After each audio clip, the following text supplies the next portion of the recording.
তালের 16টি বিট হচ্ছে এরকম: ধা ধিন ধিন ধা, ধা ধিন ধিন ধা, না তিন তিন না, তেটে ধিন ধিন ধা। অর্থাৎ 1 2 3 4 5 6 7 8 9 10 11 12 13 14 15 16। ঠিক এইরকম 16টিতে আমরা বাজাবো কিভাবে।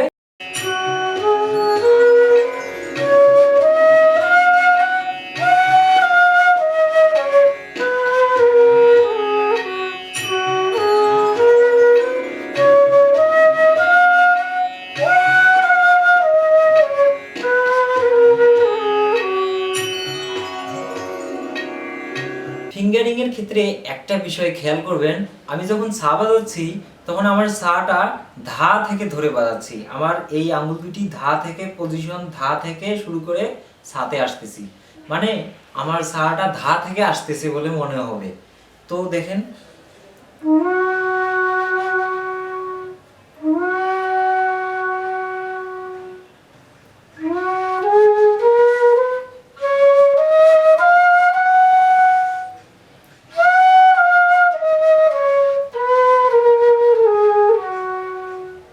সানি ধাপা মাগারেসা বাজানোর সময়ও আমি সাটাকে ধাসা নিয়ে যাচ্ছি, ধাসার মতো করে বাজাচ্ছি।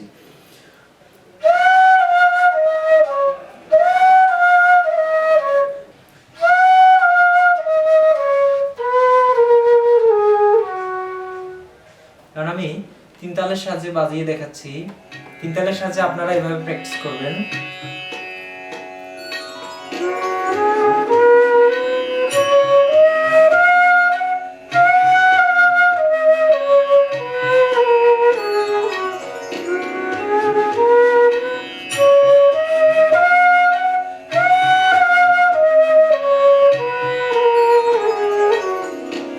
আবার এটাকে বাজানোর সময় সারেগামা পধা নি সা, সারি ধা পা মা গা রে সা, সারেগামা পধা নি সা, সারি ধা পা মা গা রে সা। আস্তে আস্তে যখন আপনার আঙ্গুল ফাস্ট হবে তখন আরো দ্রুত বাজাবেন, অর্থাৎ এই ডাবল বিট এর ডাবল বাজাবেন আপনি। এখানে 16 মাত্রায় 16টি স্বর বাজাইলাম এতক্ষণ, তো এখন আমরা 16 মাত্রার 32টি স্বর বাজাবো। সেটা হলো এভাবে।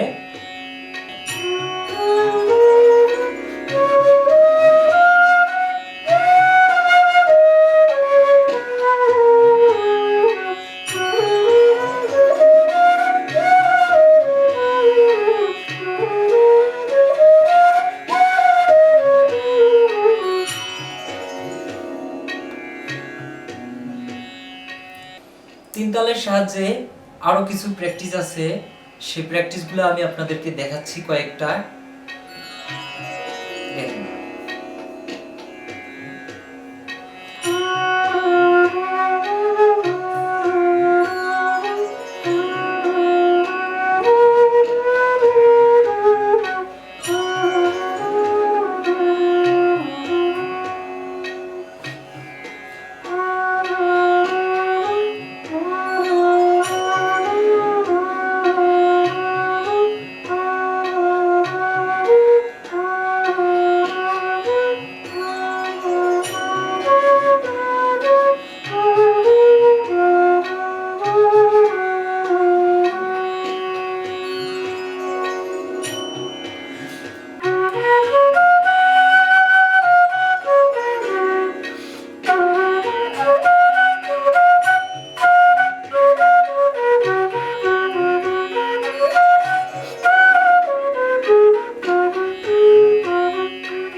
যাই হোক, এভাবে তিন তালের সাহায্যে বাঁশিতে সারেগামা পা বেশি বেশি করে প্র্যাকটিস করবেন।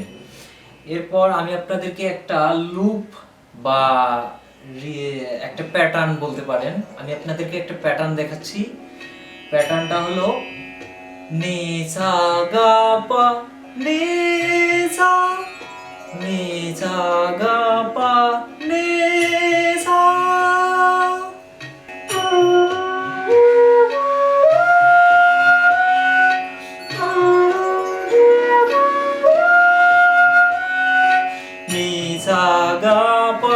নি সা নি সা গা পা নি সা সা রে ধা পা মা গা রে সা নি সা গা পা নি সা।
যাই হোক, আপনাদের সামনে অনেক কথাই বলে ফেলেছি।